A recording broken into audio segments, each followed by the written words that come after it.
여러분 안녕하세요. 할렐루야. 저는 임희영 목사입니다. 웨스트우드 연합감리교회를 섬기고 있습니다.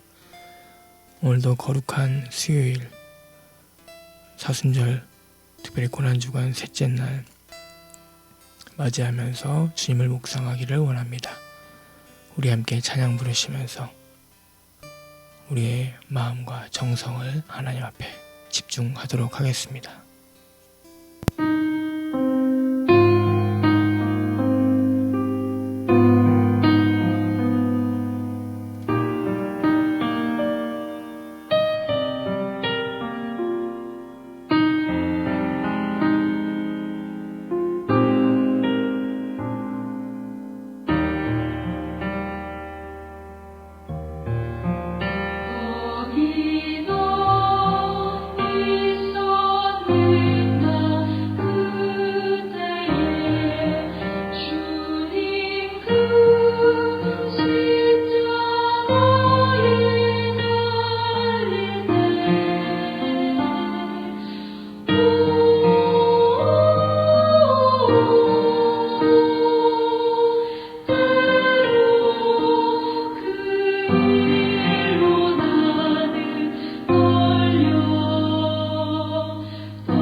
기도하겠습니다. 하나님 감사합니다. 오늘도 우리의 거룩한 시간을 하나님 앞에 올려드리며 하나님께서 이 땅에 오신 예수 그리스도를 통한 구원의 일들을 우리에게 보여주심을 감사합니다. 날씨가 쌀쌀했는데 이제 봄을 맞이하는 기점에 또 놓여 있습니다.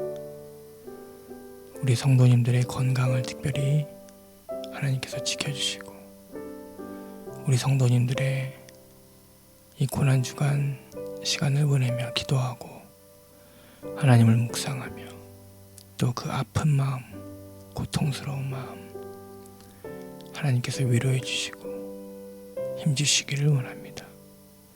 오늘 주의 말씀을 우리가 앞에 두고 묵상합니다. 우리 가운데 함께 하옵소서. 감사드립니다. 예수님 이름으로 기도드립니다. 아멘. 히브리서 말씀입니다. 히브리서 12장 1절부터 3절까지 말씀입니다. 이러므로 우리에게 구름같이 둘러싼 허다한 증인들이 있으니 모든 무거운 것과 얽매이기 쉬운 죄를 벗어버리고 인내로써 우리 앞에 당한 경주를 하며 믿음의 주요 또 온전하게 하시는 이인 예수를 바라보자. 그는 그 앞에 있는 기쁨을 위하여 십자가를 참으사 부끄러움을 개의치 아니하시더니 하나님 보좌 우편에 앉으셨느니라.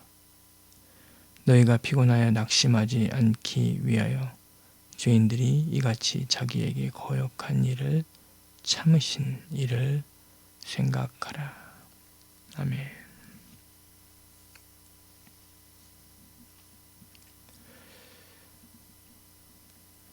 수요일 말씀을 묵상을 준비하면서 사실은 제가 무엇을 어떻게 준비를 할까 고민을 참 많이 했어요.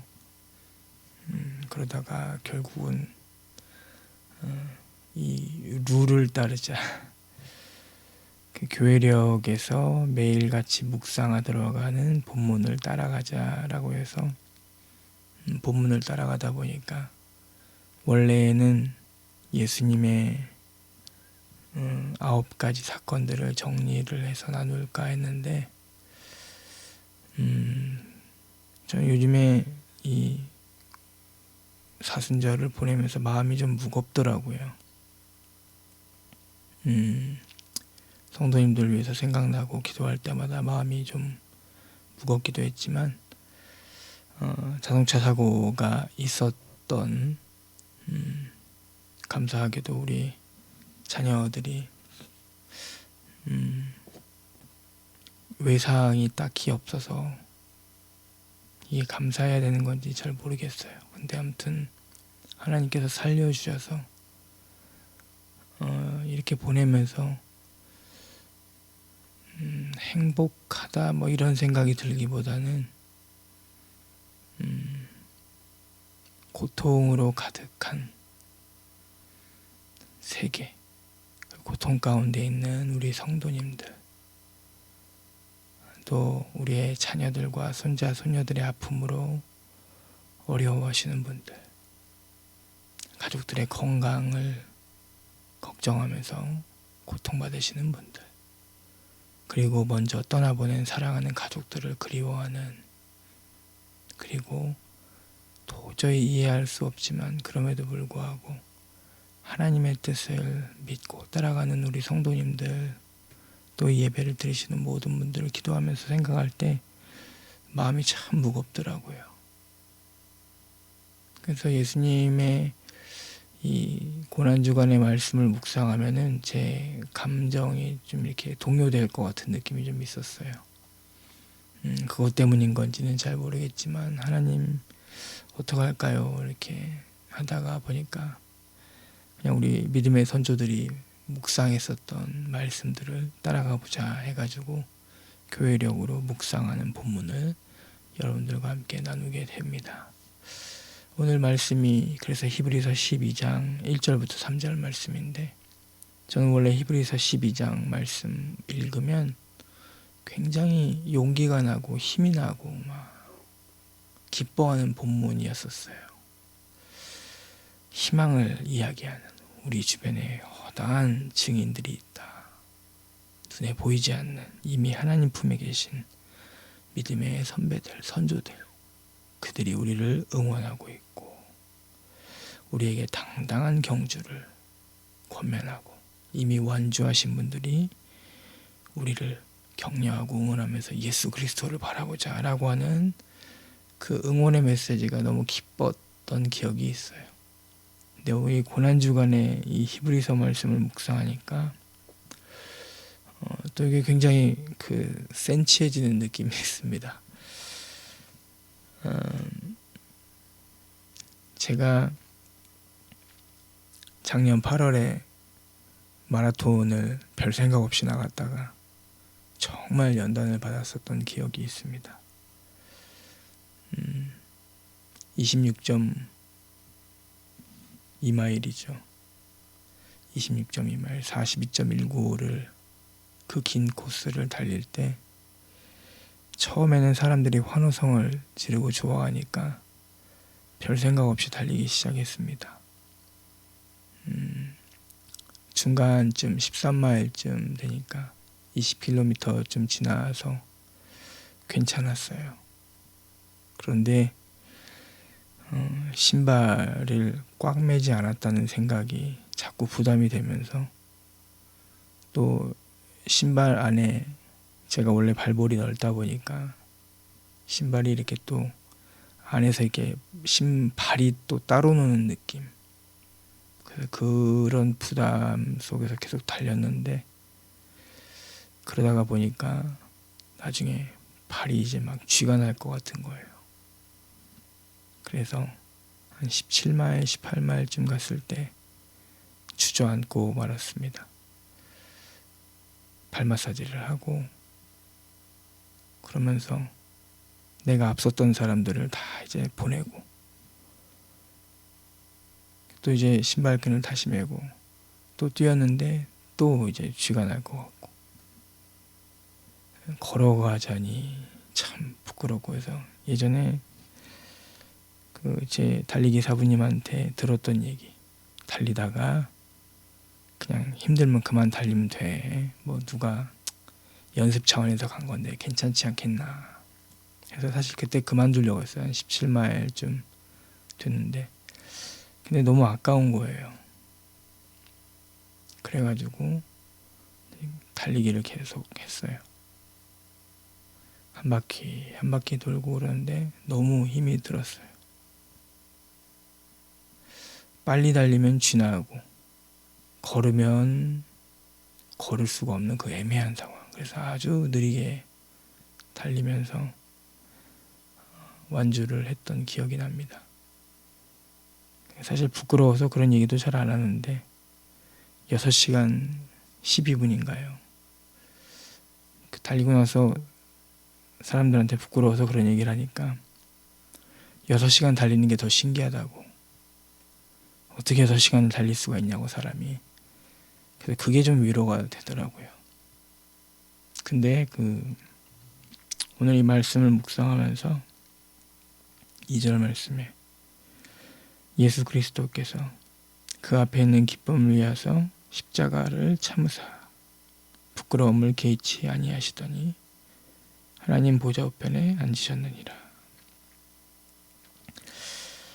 우리 예수님이 제자들에게도 이해를 받지 못하셨어요.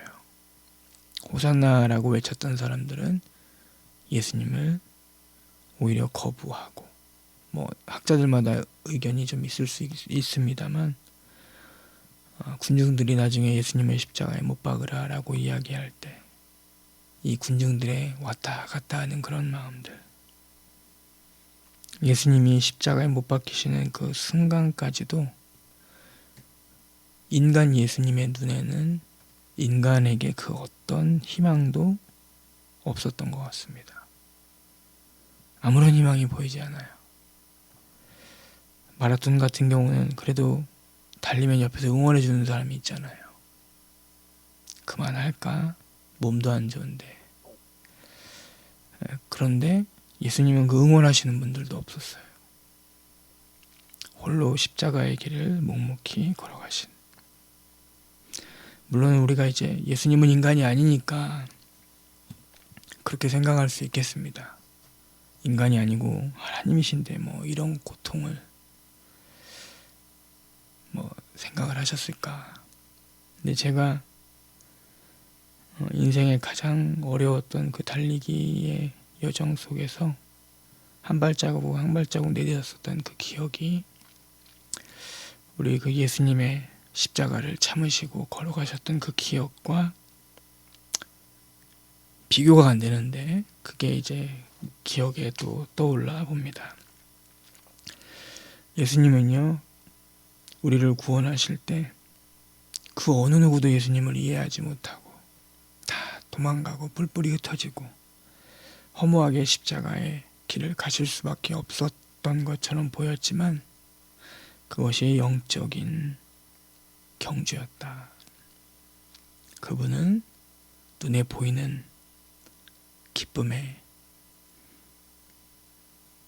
기쁨이나 그 눈에 보이는 사람들의 응원에 흔들리지 않으셨어요. 내가 저 십자가를 짊어지고 내 생을 다 하나님과 사람들 앞에 온전히 드렸을 때 하나님께서 우리 인생들을 예수 그리스도를 통하여 회복하시고 구원하실 것이라는 그 믿음을, 그 기쁨을 갖고 계셨기 때문에 그것이 기꺼이 예수님을 마지막까지 한 걸음 한 걸음 내딛게 하지 않았나라는 생각이 듭니다. 어려운 고통들이 우리한테 주어질 수 있어요. 도대체 신앙적으로 이해하고 싶어도 이해할 수 없는 아픔들이 있습니다. 특별히 사랑하는 가족들을 잃었을 때 도대체 그게 어떻게 이해가 되겠습니까? 우리의 신앙도 포기하고 싶고 영적인 경주를 내려놓고 싶습니다. 그런데 성경은 우리에게 이야기합니다. 믿음으로 앞서 이 길을 가신 허다한 증인들이 있다. 그 증인들 중에 누가 있습니까? 우리 예수 그리스도. 그만두고 싶은 순간이 있을 때, 신앙적으로 이제 그만하고 싶다라는 생각이 들 때, 한 걸음 한 걸음 이 고난주간 걸어가신 우리 예수님을 생각하는 여러분과 제가 되기를 바랍니다. 우리가 걸어갈 때, 한 걸음 한 걸음 내디딜 때 우리가 가장 조심해야 하는 것이 있다면 우리의 욕망과 우리의 욕심이 아닐까라는 생각이 듭니다. 세상의 성공과 우리의 고정된 선입견이 오히려 영적인 경주를 방해하는 무거운 짐이 될 수 있습니다. 우리의 이 짐을 짊어지고 갈 때 우리는 자칫 잘못하면 이 경주에서 넘어질 수도 있습니다. 왜 고통이 존재하는가? 왜 나에게 이런 일이 벌어졌는가? 우리 힘으로는 이것을 이런 무게들을 내려놓을 수가 없고 무너질 수밖에 없습니다. 오직 우리가 한 가지 할 수 있는 것이 있다면 예수 그리스도를 의지하는 거죠. 묵묵히 이 길을 가시면서 우리에게 구원의 길을 예비하신, 죄를 깨끗하게 하심, 그 길을 가셨던 예수님을 생각하면서 우리의 욕망이, 우리의 욕심이 우리 인생을 좌지우지하는 것이 아니라 예수님이 여러분들과 저의 마음을 좌지우지 하실 수 있기를 바랍니다. 그러면 이것을 위해서 어떻게 하면 좋을까? 이 사순절, 특별히 고난주간에 우리가 생각하는 한 가지 사건, 십자가를 묵묵히 참으신 예수님을 생각하는 것입니다. 어떻게 끝까지 달릴 수 있었을까? 예수님이 십자가를 통해서, 십자가를 바라보시면서 2000년 후에 여러분들과 저를, 그리고 앞으로 계속해서 태어나서 예수 그리스도를 바라볼 인생들에게 구원의 길을, 2000년 후에도 이루어질 그 구원의 그 역사의 길을 예수님께서 미리 보시고 기쁨의 길을 한 걸음 가셨을 그 예수님의 그 길을 여러분들과 제가 생각하면서 그 예수님을 묵상하는 여러분들과 제가 되었으면 좋겠습니다. 서론이 너무 길어가지고 오늘 또 거기 너 있었는가 이 찬양도 길었기 때문에 시간이 길어졌습니다. 사랑하는 여러분, 그리스도인으로 살아가는 것, 하나님의 백성으로 살아가는 것이 힘들다는 생각이 들 때가 있습니다. 세상 사람들이 보기에 미련해 보이기도 합니다. 그런데 그것은 우리가 아직 이 세상에 살고 있기 때문이라는 생각이 듭니다. 먼저 그 길을 가신 우리 믿음의 조상들, 믿음의 선조들, 그분들이 결승점에서 여러분들을 심판하는 분이 아닙니다. 예수님도 마찬가지고요. 여러분들과 함께 멍에를 매셨던 분들입니다. 그리고 그 멍에를 매셨던 분, 그분들이 여러분들과 저를 응원하고 계십니다. 이번 고난주간 여러분 복잡한 생각들이 왜 없겠습니까? 그런데 그 복잡한 생각들을 잠시 뒤로 하시고 적어도 이 시간만큼 오직 주님께만 여러분들의 생각과 여러분들의 시선을 집중해 보셨으면 좋겠습니다. 이제 말씀을 묵상하면서 기도하도록 하겠습니다.